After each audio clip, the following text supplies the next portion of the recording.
Oiê, a paz do Senhor Jesus, como vocês estão? Espero que bem. Graças a Deus, mais uma semana abençoada na presença do Senhor. Nesta semana, nós vamos estar estudando lições bíblicas da Sala de Jovens com o tema Encorajamento, Instrução e Conselho. Alcance uma vida cristã feliz com o ensino dos Salmos. Estaremos estudando a lição de número 5. Essa lição será realizada no dia 30 de abril de 2023. Para quem não me conhece, meu nome é Adriene, sou evangélica da Igreja Assembleia de Deus, Ministério Belém, Campo Toledo, pastor Damião Santos. Essa semana nós temos aqui uma foto, uma ilustração mostrando duas mãos levantadas para cima. Vou colocar aqui ou aqui para vocês verem como é. E nós temos o título que diz assim: Prestando um culto santo a Deus. Temos como texto principal: Levantai, ó portas, as vossas cabeças. Levantai-vos, ó entradas eternas, e entrará o Rei da Glória. Salmo 24 e 7. Temos o resumo da lição, que diz assim: a nossa vida deve estar plenamente em coerência com os valores do Deus que tributamos, reverenciamos e adoramos. Leitura semanal. Segundo Samuel 6, 12 ao 15 diz: a arca de Deus conduzida para Jerusalém. Terça, Mateus 1 e 23. Jesus Cristo é o Emanuel. Quarta, Apocalipse 20, 2 ao 7. O Senhor implantará o seu reino eterno. Quinta, Mateus 22, 37 ao 39. Amando a Deus e ao próximo. Sexta, Hebreus 10, 19 e 20. O novo e vivo caminho. E sábado, João 4 e 23. Adorando a Deus em espírito e em verdade. Temos 3 objetivos. Cada objetivo desse, ele está relacionado a um tópico da lição. Por exemplo, o primeiro tópico, vocês vão compreender que o Deus Todo-Poderoso é o objeto de nossa adoração. Já no segundo tópico, vocês vão saber como o crente deve se apresentar diante de Deus em um santo culto. E o terceiro tópico, conscientizar de que o culto é a expressão visível do divino na terra. Cada tópico vai estar falando sobre esses assuntos que li para vocês. Temos a interação com o professor, orientação pedagógica. Temos a leitura bíblica em classe, ou texto bíblico, que se encontra em Salmos 24, do 1 ao 10. E iniciando a lição, a nossa introdução. Então, você vai ler em sala de aula os Salmos 24, do 1 ao 10. Para vocês aí já entenderem, que nós estaremos falando justamente dos Salmos 24 nessa lição desta semana. Nós temos aqui a introdução que diz assim: a presente lição é um estudo a respeito do Salmo 24. Veremos o contexto em que este salmo foi produzido, sua estrutura e como ele mostra duas realidades no contexto de um culto: Deus como objeto de adoração e adoradores que tributam adoração a ele. Neste sentido, perceberemos que o Salmo 24 tem muito a nos auxiliar na prática do culto a Deus em nossas igrejas locais. Esse salmo também aqui eu já quero deixar bem claro para vocês que ele é messiânico. Pessoal, olha, eu fiquei muito encantada com o livro de Salmos. Mas nós precisamos estudá-lo bastante, nós precisamos aprofundarmos. O que eu falo aqui para vocês é rápido, em poucos minutos. Para quem gosta de estudar, isso aqui é só um resumo. A gente diz mais ou menos como que é. Vocês, para entender realmente como é esse salmo, para entender o livro de Salmos, temos que estudar, temos que saber quais são os salmos messiânicos, litúrgicos e outros, como eu já falei no início, na primeira aula desse trimestre. E eu estou amando, e eu vou essa semana aqui estar vendo e vou separar todos eles para vocês entenderem. Tem pessoas que acreditam que os Salmos, ele é um inário. E não é bem assim, gente. Não é só hino, não é só louvor. Tem histórias, ele tem salmos messiânicos que apontam para Cristo.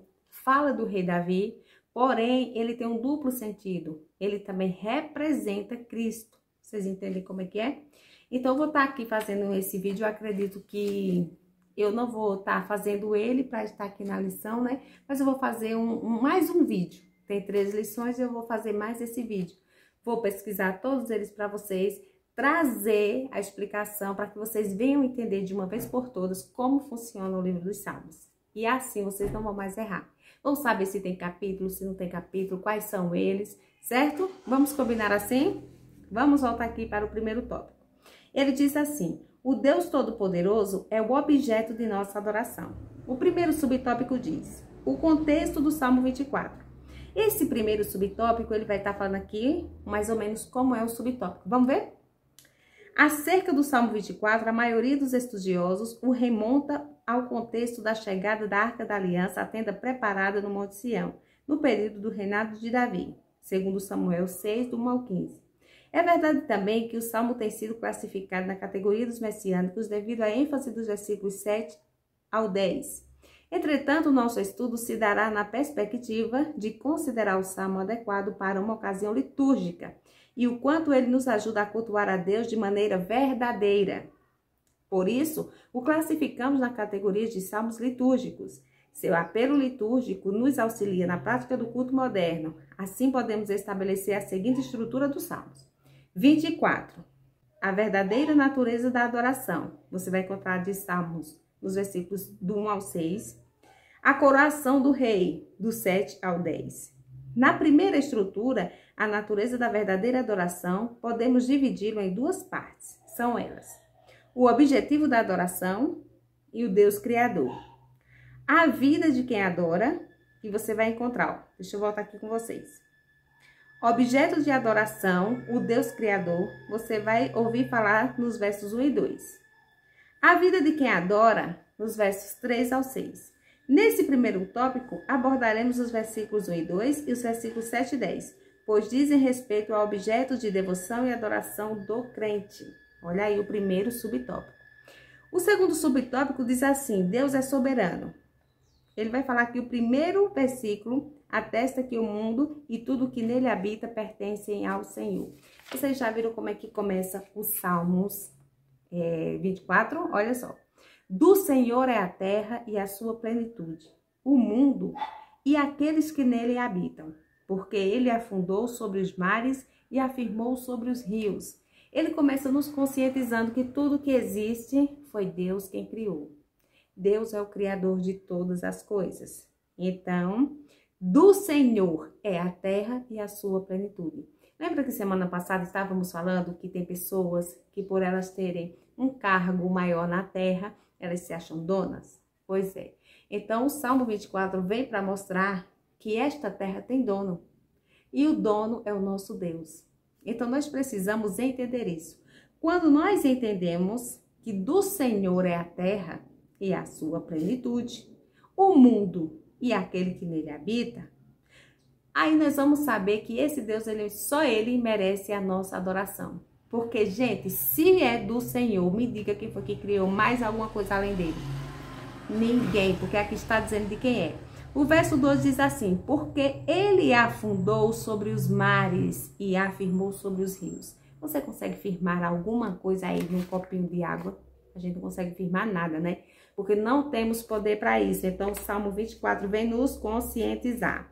O segundo subtópico, ele está mostrando que Deus é soberano. Foi Deus mesmo quem fundou a terra sobre os mares e a estabeleceu sobre os rios. Esse Deus é o objeto de adoração na tenda de Israel. Em 2 Samuel 6, 12 e 15 fala sobre isso. Como estabeleceu o mundo e tudo o que nele há. Deus formou a nossa vida, nos forjou segundo a sua vontade. Nós somos criação direta de Deus Todo-Poderoso. É a ele que devemos louvar e adorar. É a ele que devemos prestar culto. Deus é soberano na vida do seu povo. Não somos onipotentes, onipresentes, nem oniscientes, mas Deus é.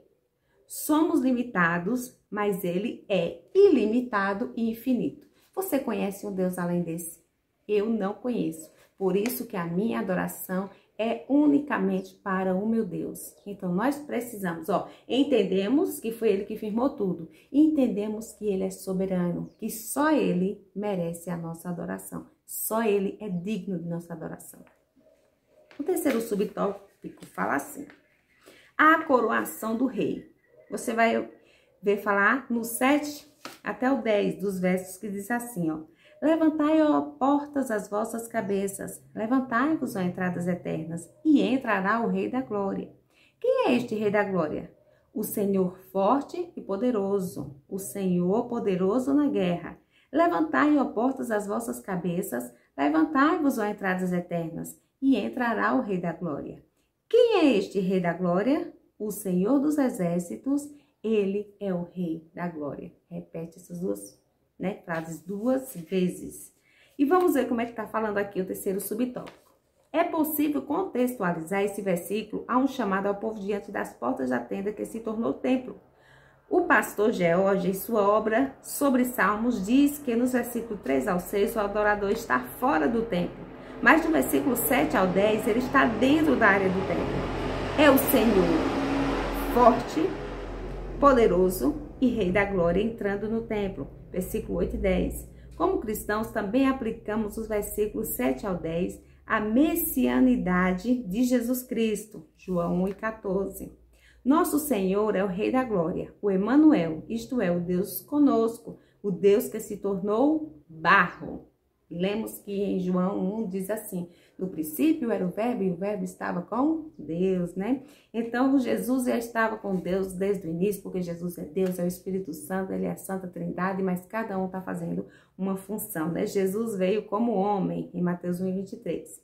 Embora tenha sido humilhado com a morte de cruz, Deus o exaltou soberanamente, dando-lhe um nome que é sobre todo nome, para que todo joelho se dobre diante dele e toda língua confesse que Jesus Cristo é o Senhor. Assim, o Salmo 24 nos ajuda a adorar o seu Filho, Jesus Cristo. Eis o elemento cristocêntrico do culto cristão. Nele experimentamos um pouco do reino eterno de nosso Deus, quando um dia será implantado neste mundo por ele mesmo e uma vez por todas. Então, em breve, Jesus, quando vier buscar a sua igreja, ele vai fazer o seu reino aqui na terra. Vai ter o milênio, Você já ouviu falar do milênio, né? Então, aqueles que vencer a grande tribulação vai fazer parte do milênio. Então, Jesus vai reinar e com certeza será o reino mais perfeito do mundo, porque ele é perfeito. Temos um pense que diz assim: Deus criou soberanamente o mundo e tudo que nele habita. E o ponto importante é só a conclusão, né? Porque isso não é uma pergunta, está afirmando. O Senhor Jesus Cristo é o Rei da Glória, o nosso Senhor. Você conhece outro? Não, eu não. O meu Senhor é Jesus Cristo, o único e suficiente. Não precisa de mais nenhum. Ele não precisa de ninguém para ajudar, não tem recado, não tem nada. Jesus, ele é o único e suficiente Salvador. Não precisa de outro além dele. Amém? No segundo tópico da lição, diz assim: como se apresentar diante de Deus em santo culto? Aí foi como eu falei para vocês aqui sobre os objetivos. Você vai saber, né? Nós que já sabemos, e para você que não sabe, como o crente deve se apresentar diante de Deus em um santo culto.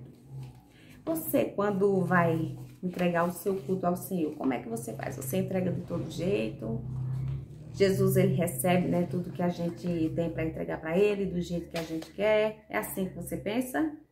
Pois é, gente, eu tenho que falar para vocês que até para o nosso Deus, nós temos que saber como está oferecendo a ele o culto, senão ele não vai receber. Deus não recebe, tão bom e maravilhoso, ele não vai receber o meu culto? Mas eu sou tão imperfeita? Sim, ele sabe que somos imperfeitos. Mas para nós prestarmos um culto diante do Senhor, tem sempre uma liturgia. Nós precisamos fazer, né, aquela liturgia toda que toda igreja tem, que eu vou falar para vocês quais são elas. Pelo menos da minha igreja, eu vou falar da minha igreja, né? Vou dizer como é. Mas além dessa liturgia, o Senhor exige algo de nós, para que assim ele venha receber o nosso culto. O que é que o Senhor exige de nós? O primeiro subtópico diz assim, ó: pureza de coração. Está no versículo 3 e 4. Quem subirá ao monte do Senhor, ou quem estará no seu santo lugar? Aquele que é limpo de mãos e puro de coração, que não entrega a sua alma à vaidade, nem jura enganosamente. Olha a resposta aqui. Faz a pergunta: quem subirá ao monte do Senhor? Ou quem estará no seu lugar santo? Aí a resposta: aquele que é limpo de mãos e puro de coração, que não entrega a sua alma à vaidade, nem jura enganosamente. Então o Senhor, ele exige de nós pureza de coração. Para o Senhor receber o nosso culto, precisamos ser puros. Precisamos entregar a Deus a nossa adoração em espírito e em verdade, do início ao final do culto. Precisamos ter sim um compromisso com Ele, sabendo que ali nós estaremos tendo comunhão com Ele, intimidade, nós estaremos tendo relacionamento. Como é que está sendo o seu culto? Como está sendo o meu culto diante de Deus? Estamos indo para a igreja só para bater o ponto? Só para o pastor não dizer, nossa, que ela não vem na igreja? Para a esposa do pastor não reclamar? Para a sua dirigente, seu líder, seu professor de escola bíblica? Como é que você está fazendo? Você levanta aí aos domingos de manhã e diz, ai, glória te dou, Senhor, vou para a tua casa aprender. Ou você diz, eu vou ter que ir, porque senão vou estar falando de mim. Para evitar, né? Vamos lá. Ou você vai aleatoriamente, não pensa nada, mas também não adora nada, não busca nada, chega lá, é o professor falando, o pastor falando, o pregador, e você no mundo da lua. Fica aí, né? Essa pergunta para nós refletirmos. O versículo 3 se inicia com a seguinte pergunta: quem subirá ao monte santo do Senhor? Em outras palavras, quem pode entrar no templo e receber a bênção do Senhor? O versículo 4 responde: o limpo de mãos, puro de coração, que não tem vaidade nem pratica o engano. Todas essas características são esperadas do jovem adorador que entra no templo para cultuar a Deus. É um tipo de vida em que o adorador renuncia o próprio ego para entronizar a Deus em seu coração. Mateus 22, 37 ao 39. É um estilo de vida que tem consequências práticas para fora da área do templo. Nós vemos hoje em dia que tem pessoas, né, que têm certa dificuldade de servir a Deus, porque às vezes é tão vaidoso, não quer deixar a vaidade. Outros mentem bastante, né?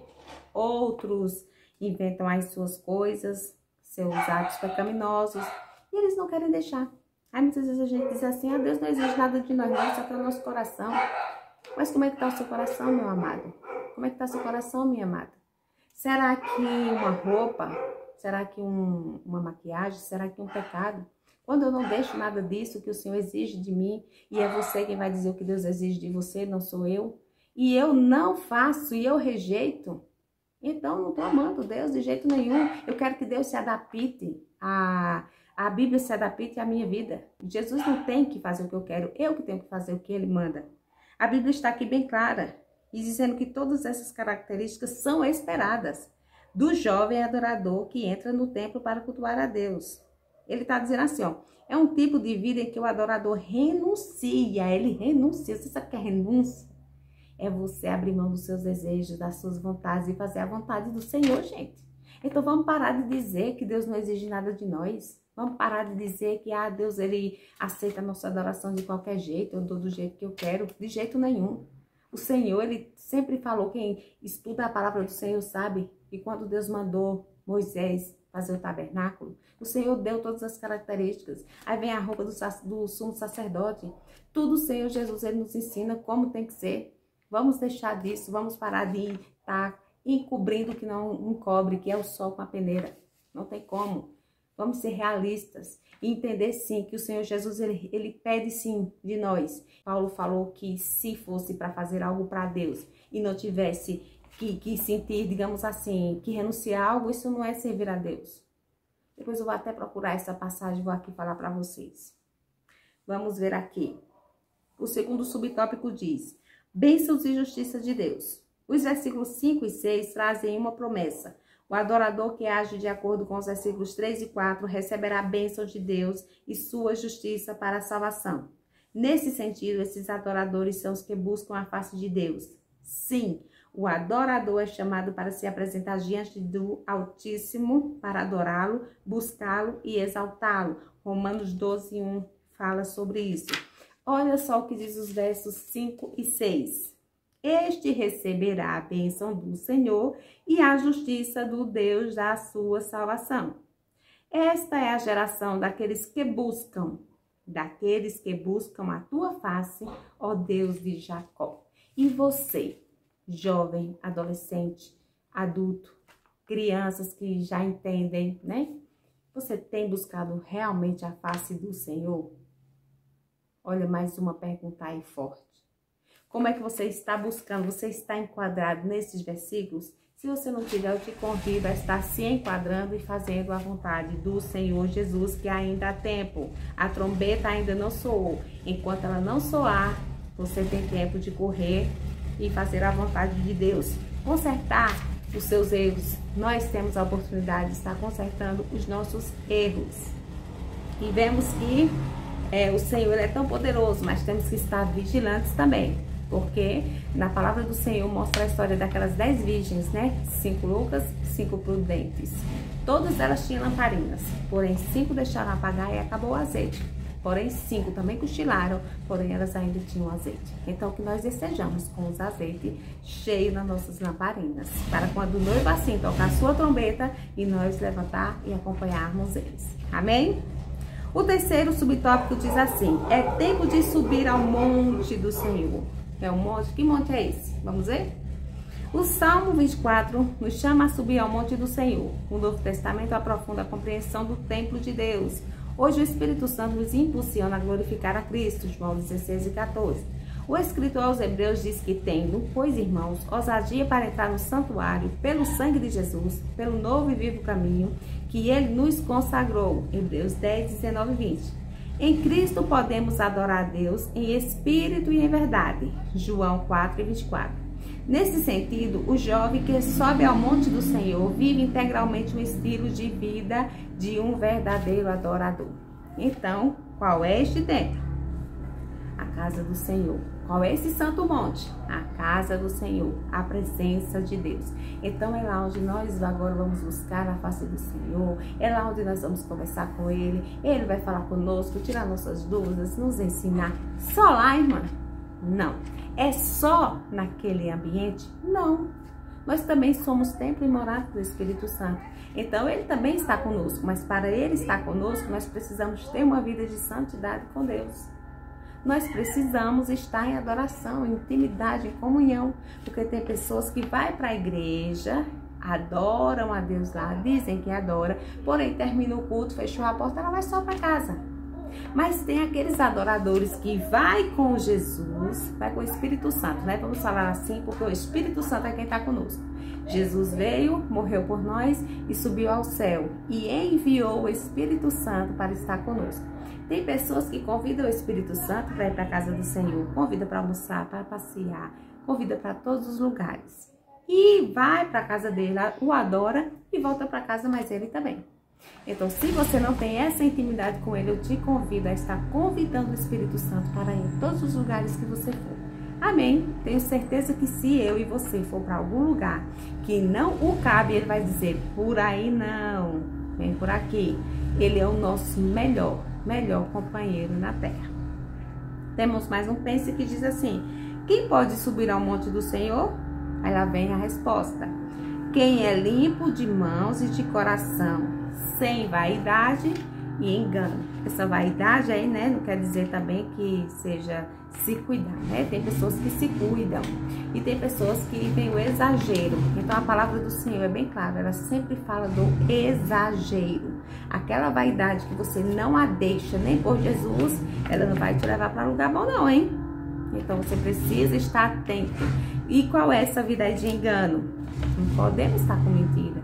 Temos que falar a verdade, temos que ser pessoas honestas, pessoas como Cristo nos ensinou, verdadeiras. E o verdadeiro cristão, ele imita a Cristo. Ele imita o que Jesus fez. Nós imitamos porque vai fazer o que ele fez com perfeição impossível, mas nós estamos aqui imitando o nosso Jesus Cristo na terra e aqui, né, consertando uma coisinha aqui e outra ali. O nosso terceiro tópico, que já vai aqui já nos explicar mais um objetivo, que é o quê?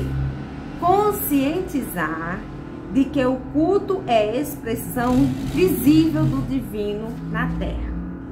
Então é aí onde nós vamos ver, olha, aqui você vai se conscientizar disso. Nós já compreendemos que Deus é o dono de tudo e merece a nossa adoração. Sabemos que devemos adorar o Senhor no Santo Monte, né? Temos que nos apresentar santos diante do Senhor, sem pecado. Não podemos estar fazendo as coisas em pecado, digamos assim, pecado incubado, né? Não podemos. Temos que fazer com o coração limpo, sem engano e de verdade, porque as nossas obras serão passadas no fogo. E vamos ver se ela vai ser aprovada ou se ela vai queimar como palha. E agora vem a conscientização de que o culto é a expressão visível do divino na terra. Olha aí. Gente, eu fui ali fechar a porta porque tá um barulhinho aqui. Eu não sei como era que estava saindo o vídeo, mas eu peço que vocês desconsiderem e prestem atenção na palavra, amém? O culto, a expressão visível do divino na terra. O culto a Deus, como é que esse culto tem que ser realizado? Basicamente, o culto a Deus é um momento em que tributamos, reverenciamos e adoramos a Deus numa igreja local. Embora os cristãos entendam teológica e doutrinariamente que a adoração não mais está restrita à área geográfica, João 4:24, desde os primórdios nos reunimos no local visível para cultuar a Deus e cumprir as duas ordenanças de nosso Senhor ao batismo e à ceia do Senhor. Nesse momento, entendemos que Deus se encontra conosco em culto, pois o louvamos, intercedemos, esperamos que Ele fale conosco por meio da exposição da palavra de Deus e experimentamos o compartilhamento dos dons espirituais para a nossa edificação. 1 Coríntios 12, 4-11. Logo, o culto cristão é um momento de grande devoção espiritual de maneira congregacional. Deixa eu explicar aqui para vocês. Então, quando nós saímos da nossa casa para adorarmos ao nosso Deus, então ali, nós sabemos que temos o divino conosco na terra. O Espírito Santo do Senhor, ele nos ajuda nessa área aí, né? Eu garanto a você que pode ficar despreocupado se você não sabe louvar, né? A Deus assim, você acha que não tem aquela voz ou etc. Se preocupa não, o Espírito Santo, ele leva assim, para chegar lá até papai. Então, chega tudo bonitinho, ele vai organizando tudo. Então, quando Deus ouve o teu verdadeiro louvor, chega com cheiro suave nas suas narinas. Então, não se preocupa não deixa de louvar por isso não. Se você acha que não sabe aqui ministrar a palavra do Senhor, você chega lá quando tem oportunidade no púlpito e gagueja aqui, gagueja ali, fica nervoso, não se preocupa também não. Faz a obra do Senhor, nem pensa nisso, porque o Espírito Santo vai consertando daqui até lá. E o nosso Deus, ele vem em forma de gratidão para conosco, e ele, como diz ali no livro, ele vem e se revela para nós, fala conosco, né? E ali ele pode se utilizar de alguém com seus dons para curar enfermos. O Senhor Deus é quem faz essas coisas. Se ele não fizer, nada acontece. Agora a importância da liturgia. Por que eu tenho que sair da minha casa para ir na igreja, para orar, para cantar, para louvar, se eu posso fazer na minha casa? Vamos ver por quê? De maneira geral, podemos conceituar a liturgia como a forma que um culto a Deus é conduzido. Nesse caso, de acordo com a sua história, a igreja local pensa nos cânticos, na linguagem a ser usada, nos gestos e toda forma audível e visível que contribuirão para o bom andamento do culto. Naturalmente, a liturgia traz uma ideia de ordem. Ela deve ser espontânea no sentido do que o apóstolo Paulo ensinou. Quando vos ajuntais, cada um de vós tem salmo, tem doutrina, tem revelação, tem língua, tem interpretação. Faça-se tudo para edificação. 1 Coríntios 14, 26. Assim, podemos dizer que a liturgia das igrejas, no geral, tem os seguintes elementos. Então, vou falar da minha igreja, certo? Para vocês. E cada uma igreja aí, cada um sabe como é que é a liturgia na casa do Senhor. Na nossa é assim. Tem a oração inicial, cânticos congregacionais, momento de intercessão, leitura oficial das escrituras, ofertório, pregação da palavra, apelo, oração final e bênção apostólica. Essa ordem pode variar de acordo com a região de nosso país e a liderança da igreja. Então, cada uma tem a sua liturgia. Então, você já sabe que a liturgia é a organização daquele culto. Precisamos prestar atenção nisso. Precisamos estar dentro da presença do Senhor desde o momento que nós colocamos os nossos pés na casa de Deus. Precisamos estar em adoração e fazendo tudo o que o Senhor nos pede aqui para fazermos. Agora, como eu devo me preparar para o culto? É a pergunta do terceiro subtópico do terceiro tópico. De acordo com o Salmo 24, nosso culto e sua liturgia devem nos levar a adorar a Deus em espírito e em verdade. João 4:26. Aqui, espírito e verdade tem a ver exatamente com a disposição de estar inteiro no ato de adoração, sabendo o que se está fazendo ali. Romanos 12:21. Não podemos estar presentes de corpos, mas ausentes de mente. O culto não acontece por causa da liturgia, mas por causa dos adoradores. Olha aí que forte. Nesse sentido, toda a nossa memória, atenção, imaginação, pensamento e linguagem devem estar voltados para o que estamos fazendo, prestando santo culto a Deus. No momento do culto, estamos subindo ao monte do Senhor. Devemos ser participantes ativos do período cultico, entoar os cânticos, suplicar a Deus na oração congregacional, receber a palavra de Deus com toda reverência e quebrantamento. Salmo 51:17. Um culto pode mudar a trajetória de uma vida. O que é um culto a Deus? Olha a resposta. Um momento de tributo, reverência e adoração a Deus. Nós vemos, eu não sei, né? Talvez aí na sua igreja que você faz parte, não tenha, né? Mas eu conheço pessoas que vão para a casa do Senhor e elas passam o tempo todo com o celular na mão, na hora da oração, alguns orando, outros conversando, celular ligado, né? Ou fica de joelho, mas fica com o celular ligado, infelizmente. Não sei se você conhece alguém assim, mas se conhece, coloca assim, eu conheço. E vamos estar orando aí para Jesus ter misericórdia dessas pessoas, né? Muitas vezes conversando, colocando papo da empresa, do dia, do mês, do vizinho, na casa do Senhor em dia, né? Que não pode. Tá lá, mas a mente tá não sei aonde. Os seus pensamentos não estão na casa do Senhor. Então, olha só como o Senhor quer que nós estejamos prestando culto a Ele. Quando entrarmos na casa do Senhor, que nós entremos por inteiro. Que nós entremos verdadeiramente para adorar Ele, que nós não deixemos nenhum pensamento lá fora, nenhuma preocupação, nenhum medo. Venha nos atingir quando nós estivermos na casa de Deus, porque nós estamos ali ó, contrito com Ele. Nós temos que estar assim, ó, dando ao nosso verdadeiro culto ao Senhor. Quando entrarmos na casa do Senhor, que todas as coisas que não agradam a Deus, que a gente deixe lá fora, deixa a conversa, guarda o celular, né? Se entrega para Jesus, presta atenção, na hora da oração, ora. Muitas vezes a gente vê que na hora da oração, assim, tem pessoas que ficam com olhos abertos, que assim... Na hora do louvor, na hora da palavra, o celular, né? Ou cochilando, ou... E o Senhor não se agrada disso. Aí sai desse culto, ai que culto frio, não aprendi nada. Meu Deus, acho que o pregador não estava bem não. Ai, eu acho que os irmãos hoje, as irmãs, os jovens, os adolescentes, as crianças, acho que eles estavam tudo por fora, porque eles estavam no desligado. Nem aqueles hinos ali, meu Deus do céu, nem saiu tão bom. E não sabem eles, né, que se nós não tivermos cuidado, nós... É quem não estamos prestando atenção, não estamos participando do culto, depois a gente coloca a culpa no outro. É que o culto não foi bom, é que o culto não prestou, né? Como eu falei para vocês. Mas hoje nós aprendemos com o Salmo 24 que nós temos sim que prestar um culto a Deus, que Deus quer sim. Deus deixa aqui, ó, como é que diz assim? O Senhor deixa para nós uma receita de como fazermos, né? Não tem desculpa. Então, é por isso que a palavra do Senhor também diz que o povo sofre por falta de conhecimento.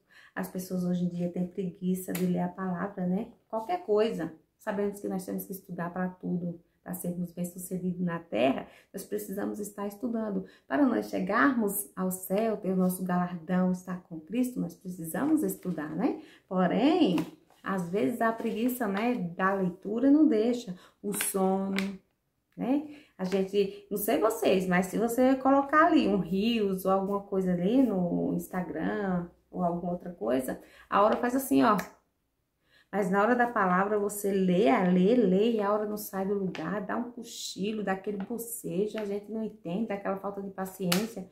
Isso tudo não faz parte do que o Senhor quer, não. Isso não é de Deus, coloque na sua cabeça, viu? E vamos nos consertar, né? Todos nós precisamos consertar alguma coisa na nossa vida. Vamos sair consertando esses erros para nós chegar no céu, né? E agora temos a conclusão, que diz assim: o Salmo 24 mostrou que Deus é o nosso objeto de nossa adoração e que nós vivemos para adorá-lo. Nesse sentido, temos um compromisso ético com Deus e com nós mesmos, que expressa a nossa vida de culto a Deus. O momento em que passamos em comunhão, adorando ao Senhor em espírito e em verdade, pode alterar por completo a trajetória de nossa vida. Portanto, cultuar a Deus com os nossos irmãos se torna o melhor ato do mundo. Então, gente, olha, quando fala assim, objeto, vocês sabem muito bem o que é que quer dizer, né? Então, o nosso maior motivo da vida é adorar unicamente a Deus. Não existe, meus queridos, não existe outra pessoa que mereça a nossa adoração. Até nossos irmãos que passaram, eles não são dignos de adoração, porque eles são pessoas iguais a nós, eles foram pessoas iguais a nós. Porém, o único que saiu do seu trono, que se fez homem, que veio aqui na terra, que não teve pecado, que morreu pelo meio do teu pecado, foi Jesus Cristo. Não existe outro nome na terra, não existe. Daqueles santos todos que passaram aqui na terra que você conhece, nenhum deles deu a vida por mim, como Jesus deu. Nenhum deles deu a vida por você, como Jesus deu. Então, nós precisamos sim respeitar e amar, né? Nós amamos os nossos irmãos porque eles deixaram uma história muito bonita. Mas a honra e a glória é unicamente de Jesus Cristo. É unicamente do nosso Deus, nosso Pai Celestial. É unicamente do Espírito Santo que está conosco, intercedendo por nós. É o nosso Consolador, é o nosso ajudador. Se você não tem intimidade com o Espírito Santo, eu te convido a chamá-lo. Deixa um cantinho na tua cama, chama ele para dormir contigo, chama ele para tomar café, chama ele para passear. E se alguém disser é louco, é louca, não se importa não, porque a palavra de Deus diz que as coisas de Deus para o mundo é o quê? Loucura. Então, quando você estiver sendo louco e louca no mundo, pode saber que você está agradando a Deus. Então, para a glória do nome do Senhor Jesus, estamos terminando esta lição desta semana. E se o Senhor nos permitir, a semana que vem, nós teremos a lição de número 6 com o título O Anseio da Alma por Deus. Também com certeza será de bênçãos e vitórias.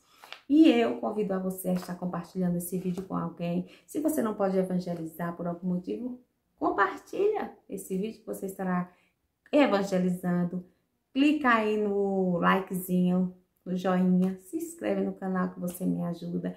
E agora, gente, eu tô chique. Agora cheguei a 1000 inscritos, né? Já tem 1046 inscritos hoje, né? Que eu estou fazendo esse vídeo.